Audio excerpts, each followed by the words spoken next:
Hello guys! Hello Gemini! Welcome dito sa aking channel, Kapalaran 888 Gemini. Alamin natin Gemini kung anong messages, vibration, gabay energy para sa inyong lahat. Ito ay money, career, financial reading para sa lahat ng Gemini natin na nanonood. Okay. Ito guys is money, career. So, pwede kang makaresonate. Gamitin mo lang yung intuition sa panonood. Okay, first card is Destiny, number 10. Fulfillment of wishes. I hope nakikita nyo. And rejoice in celebration and new beginnings. I hope nakikita nyo guys. Wait lang. Kita nyo ba? Okay. So, dito sa number 9, sinasabi sa inyo Gemini, comment down below if resonated ka. Pwedeng for the past 9 months or 9 weeks or 9 days or 9 years, masyado kang nagsuffer na mag-isa. Diba? Nagsasuffer ka. Like, may mga financial problems kayo or even emotional problems na kayo lang yung nakakaalam, Gemini. But, near to completion na to number 9 ka na, sinasabi ng barahan na malapit mo nang matapos yung mga pagdurusa. So, if ever man may mga iba sa inyo dyan na mag-isa lang na nagsasuffer, pwedeng mayroon na kayong katulong or may mag-carry na ng mga burdens nyo or mga bagahe nyo sa buhay. So, eto siya. Okay.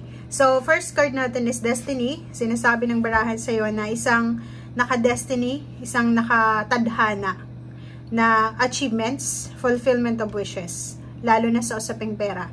So, pwedeng sinasabi ng baraha dito, Gemini, na nakatadhana ka, na matapos na talaga itong problema mo pinansyal, nakatadhana ka na ma-fulfill yung wishes mo, matupad yung pangarap mo, nakatadhana ka na makuha kung ano yung deserve mo dito na blessings, prosperity, or abundance. At dahil dyan, posibleng may selebrasyon sa usaping pinansyal ngayong buwan ng February.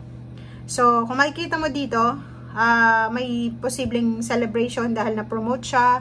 Pwedeng may celebration dahil sa nanalo siya siguro sa loto or sa kung ano man na sugal or patimpalak. May celebration dito dahil sa may iba sa inyo ditong magdi-despedida party, parang ganon. Or pwedeng housewarming, house blessing, or first day ng business, opening, parang ganon. So, sinasabi ng baraha sa inyo dito, Gemini, na sobra-sobra kayong nagsasaya, 'di ba? Sobra-sobra kayong nagbubunyi, sobra-sobra kayong masaya, sobra-sobra kayong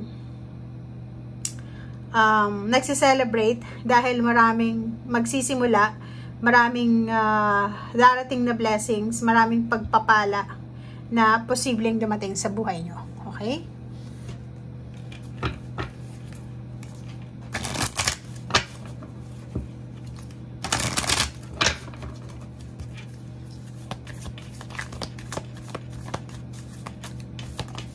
Okay. Okay, answers. Oh, yun na nga. Yun na nga, Gemini. So, maraming kasagutan. Maraming naka-destiny, achievements, fulfillment of wishes, dreams, goals, celebration, may new beginnings, may sagot sa mga pinoproblema mo, sagot sa mga stress mo, may sagot para sa mga bagay-bagay na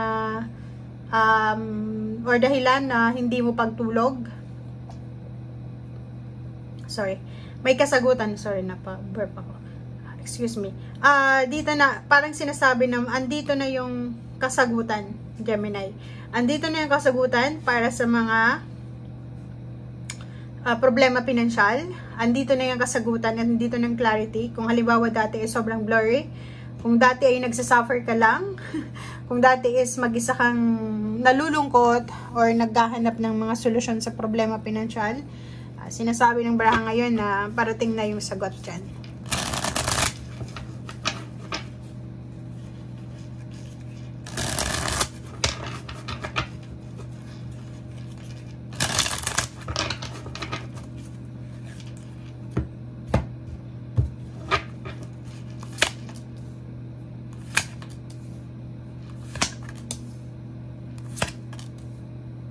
Okay. So, nakikita natin dito, Gemini, na paalis ka na, pa-exit ka na, galing dito sa restrictions. 'Di ba yung parang, ito yung mga sagot na makukuha mo.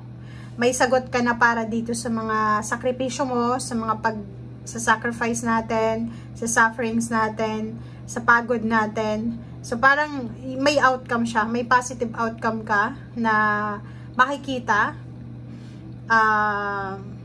tungkol dito sa kung ano tong sinasakripisyo mo or pinapagod mo or pinagpapaguran mo. Kasi number 9 na siya, plus may achievements and fulfillment dito, sinasabi na makikita mo. Kasi ipapakita sa iyo ng universe kung ano ang purpose ng itong ginagawa mo. And eto din, parang sinasabi na makikita mo yung kumbaga yung freedom. Kasi ito is restriction sa pera, money, career.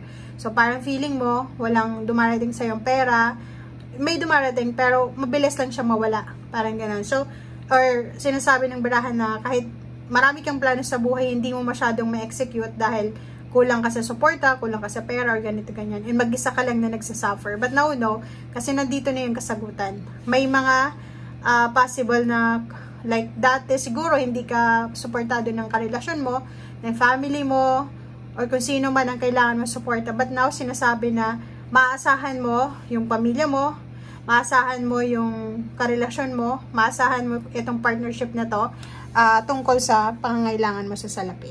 Okay? Thank you.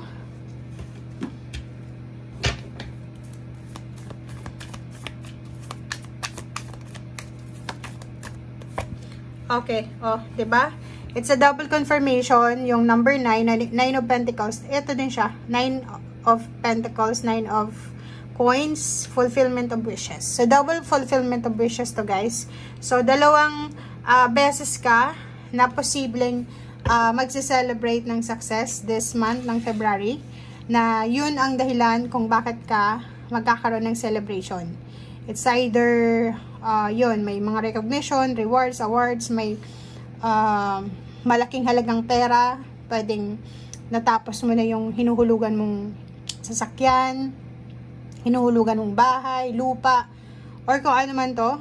So ang gagawin mo sa ngayon is magse-celebrate ka.